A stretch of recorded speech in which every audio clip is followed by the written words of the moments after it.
Dios bendiga, amados de Keilas Martínez. Quiero hablar sobre la presencia de Dios en tu casa. Y podemos buscar en el segundo de Samuel, capítulo 6-9, por ahí. Y puede ver bien lo que dice.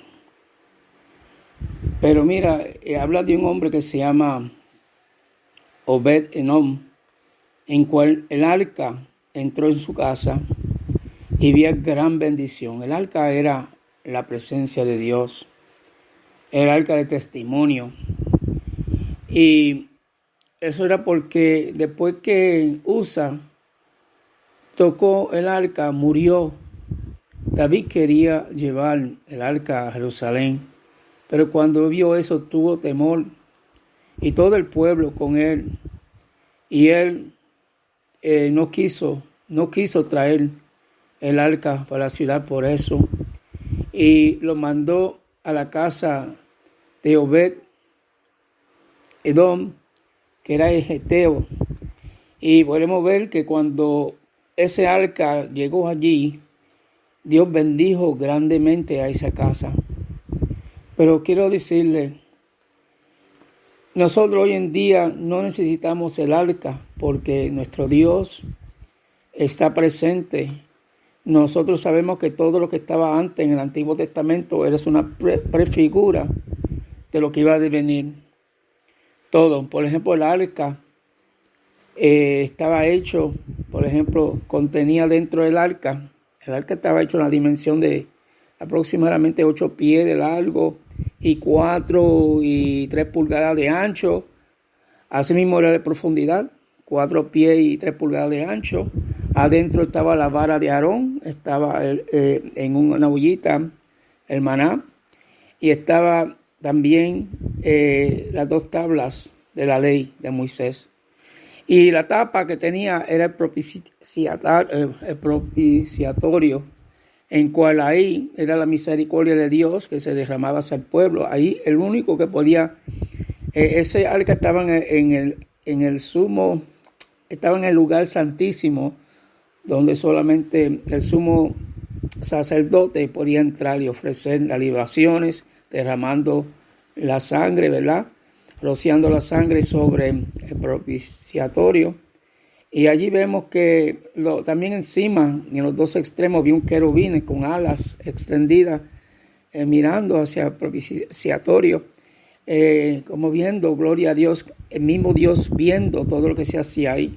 Así que esa era la presencia de Dios, eso era lo más grande en el pueblo de Israel, siendo que ellos no podían conocer como nosotros que Dios es omnisciente, que Dios está donde todopoderoso. Ellos tenían que tener algo donde ellos podían saber que la presencia de Dios, el trono de Dios estaba sobre la tierra.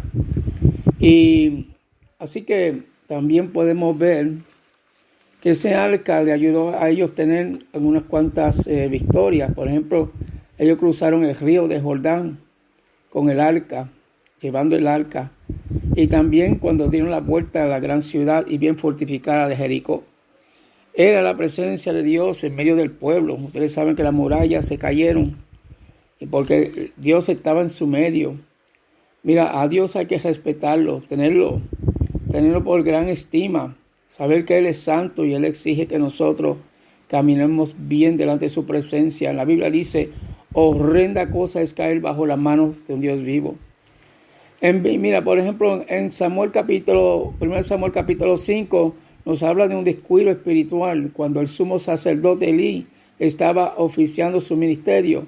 Su casa era disfuncional, sus hijos eran unos bandidos. Elí honró a sus hijos más que a Dios. Él y sus hijos honraron a Dios. Un profeta le había venido a Elí y le dijo, porque el Señor te dijo por medio de un profeta, yo honraré a los que me honran y los que me desprecian serán tenidos en poco. Por eso no tenían victoria en las batallas contra los filisteos, aunque se llevaron el arca de pacto en medio de la batalla con los filisteos, pero los israelitas fueron derrotados y los 2 hijos del sacerdote Elí fueron muertos en batalla. Amén. Mira, para que las cosas se pudieran poner peor, los filisteos tomaron el arca de Dios. Y el sacerdote Elí, cuando escuchó eso, murió. Cuando escuchó que el arca fue tomada por los filisteos. Y me llama la atención que ese arca podía ser de bendición, pero también podía ser por maldición. Gloria a Dios. Aquellos que no honraban a Dios o hacían las cosas no obedeciéndolo según sus estatutos. Por eso que la familia, por eso que Israel estaba derrotado. Porque en esos tiempos cada uno hacía lo que bien le pareciera. Eso lo dice en el libro terminando el libro de Jueces, pero eso continúa con sacerdote Elí, que bueno, no le importó muchas cosas, no respetaba a Dios, donde debería poner en su sitio primero, en su hogar, su familia y sobre todo sobre el pueblo. Así que los filisteos llevaron el arca y lo pusieron junto a Dagón, pero el siguiente día Dagón estaba postrado a tierra delante del arca de Jehová. Entonces yo decía, pues se cayó, vamos a colocarlo otra vez. Y pusieron el Dagón en su lugar. Y el próximo día, Dagón estaba postrado en tierra delante del arca de Jehová. Y la cabeza de Dagón y las dos palmas de sus manos estaban cortadas y quedó solo el tronco. Dios hirió a los filisteos con una plaga de tumores. Muchos murieron también. Ellos movieron el arca, mira, de una ciudad a otra. Primero la ciudad de Filisteo, porque ellos tenían 5. Primero en Asdod, y luego en Gad, y luego en Ecrón. Y los filisteos, donde quiera que ellos iban, había una plaga de tumores que la azotaban. Entonces los filisteos tenían que devolver el arca a los israelitas. Y entonces después de eso se quedó en casa de Abinadab. Amén. Gloria a Dios. Y podemos ver, amados, que de allí pasaron unos años. Dice que había, por lo menos en esa casa estaba 20 años. Y no sabemos dónde, en qué área está, pero dicen 20 años. Pero en los tiempos de Saúl no se habla nada en cuestión de... Una ocasión se dice en un versículo que quería traer el arca, pero no fue realizado. Él no tenía gran estima para las cosas de Dios, aunque Dios lo había colocado como rey. Por eso que no tenía gran victoria. Nadie hacía un culto al Señor como merecía en los 40 años que él era rey. Pero cuando vino David y era rey, dice la Biblia que el rey quería pasar el arca de Dios a Jerusalén, de donde estaba en casa de Abinadab. Pero en vez de llegar, había un acontecimiento que interrumpió su llegada. Todos estaban lanzando, con música, con arpas, salterios, panderos, flautas y címbalos. Todo el mundo está contento. Pero los bueyes tropezaron con el arca porque estaban colocados encima de un carro de bueyes. Y Usa extendió su mano al arca de Dios y murió. David entonces estuvo triste y temiendo a Jehová aquel día dijo, ¿cómo ha de venir a mí el arca de Jehová? De modo que David no quiso traer para sí el arca de Dios a la ciudad de David. Y lo hizo llevar en casa de Obed-Edom, que era eteo. Mira, amados, yo estaba viendo ese nombre y yo dije, wow, ese nombre eso no es israelita. Primeramente, Obed está bien, ese es bueno, servidor, adorador, pero entonces viene Edom. Edom era de tierra maldita, porque Edom, recuerda que ellos no permitieron al pueblo de Israel pasar por su tierra. Y ellos muchas veces riñaron con el pueblo de Dios. Y Dios se recordaba de eso. Mira lo que ellos habían hecho con el pueblo de Israel. Pero eso no es todo. Era siervo de Edom. Aunque también ahora mismo servía de cierta forma a David. Muchos de los filisteos se unieron a David. Pero los otros, Eteo es oriundo de Gad. Gad es una ciudad de los filisteos. Así que este hombre, yo me puse a pensar que era como la mujer que estaba en Jericó, ¿verdad? Rahab, que era un gentil, y por ella tener fe, y por ella saber que Dios era el único Dios, y por, ¿verdad?, albergar a los espías, ella fue contada con la familia de los judíos, y luego vino Jesucristo a través de su linaje. Pero fíjate cómo Dios usa a personas que lo menos que usted puede esperar. Quizás David dijo, ¿quién quiere? Nadie alzó la mano. Pero Obed-Edom, yo puedo imaginarme que él hizo, mira, él brincaba, no, tráelo para mi casa, yo lo cuido. Y tenía esa actitud, porque él sabía que ese arca, allí habitaba la presencia de Dios. Y la Biblia dice que la presencia de Dios se glorificaba. Bueno, porque también mucha gente se cree que la gloria de Dios debe comenzar en la iglesia y luego la persona ir a la casa y porque fueron a la iglesia.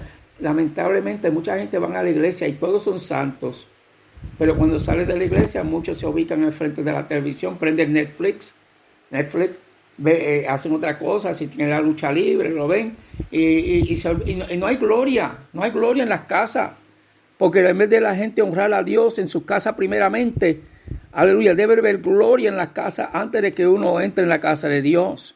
Por ejemplo, la presencia de Dios se glorificó en muchas casas en la Biblia. Mira, en la casa de la viuda Sarepta, la harina no escaseó. La harina ni el aceite menguó. El poder de Dios era en una casa en vez del templo. La conversión de agua en vino fue en una casa, en la boda de Canaán. Gloria a Dios. En el día de Pentecostés, cayó en el aposento alto de una casa. El paralítico fue sanado en una casa que abrieron el techo para que recibiera sanidad y perdón de pecados. La suegra de Pedro fue en una casa cuando tenía una gran fiebre y Dios la sanó. Así cuando la gloria de Dios visita la casa, entonces la gloria de Dios cuando visita invade toda la casa.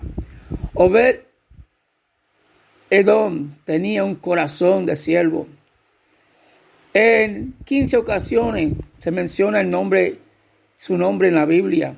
Vivía cómodamente, regular. Pero un día, por mandato del rey, su casa fue elegida para hospedar el arca de Dios. Él acoge la presencia de Dios. El que acoge la presencia de Dios jamás pierde. Él empezó a reverenciar a Dios en el lugar. Cambiaron las reglas de conducta. La presencia de Dios bendice a las familias. Fue notoria a toda la comunidad. En los cultivos había fruto. En los campos eran bien fértiles. Había bonanza, gozo, paz, armonía entre ellos. Y aún con todo eso, podemos ver que los ganados producían. Eran robustos sus hijos. No había muchas enfermedades en ese lugar. Dios bendijo su casa. Trajo grandes beneficios. Dios aprecia mucho a las familias que abren las puertas a su divina presencia. Hay bendiciones económicas, hay éxito y la prosperidad. Son una consecuencia de honrar al Eterno. Quizás no buscamos prosperidad, pero por fin es una consecuencia por honrar al Señor, un producto final que nosotros podemos recibir también. Prosperidad, providencia del cielo. La presencia de Dios hace que la bendición de tu casa sea testimonio atractivo para todos. Cuando las personas saben que tú eres bendecida y que te adora a Dios, toda tu comunidad sabe cómo Dios te está bendiciendo. Hay veces que hay personas en los vecinos tuyos están pasando por una calamidad y alguna vez ellos van a la puerta del siervo o la sierva que verdaderamente honra a Dios y le piden la oración. O sea, ellos necesitan una ayuda. Ellos van donde los siervos del Señor porque ellos reconocen que ellos sirven al Dios Todopoderoso. Así que cuando todo esto pasó en la casa de Anab, gloria a Dios, aleluya, no de Anab, perdonen, de Obed-Edom, entonces la presencia de Dios, su testimonio llegó hasta el oído, ¿verdad?, de David, y pensó que esa prosperidad y bendición se necesitaba en todos los hogares de Israel. La Biblia dice que el bien y la misericordia nos seguirán todos los días. Mira, en 1 Crónicas 15, por ahí dice que David se dio cuenta del error que había hecho y dijo en el 15:13, por no haberlo hecho así, vosotros la primera vez, Jehová nuestro Dios nos quebrantó, por cuanto no le buscamos según sus ordenanzas. Mira, hermanos, y para terminar, la Biblia dice, buscad primeramente el reino de Dios, su justicia, y las demás cosas vendrán por añadidura. En 1 de Juan 4:4 nos dice, mayor es el que está en Cristo que el que está en el mundo, cuando la presencia de Dios está dentro de ti. Porque si usted le sirve al Señor con todo tu corazón, en este tiempo, usted está lleno del Espíritu Santo, usted está lleno de paz, la gente van a ver el beneficio, las bendiciones que tú tienes por servir al Señor. El Señor hay que anhelarlo, hay que desear su presencia. Como en el Salmo 42 dice, como el ciervo brama por las corrientes de las aguas, así clama por ti, oh Dios, el alma mía. El alma tiene sed, mi alma tiene sed de Dios, del Dios vivo. Amados, la presencia de Dios debe estar en tu casa. Dios le bendiga grandemente. Este es su servidor, Keilas Martínez. Hasta luego, Dios le bendiga.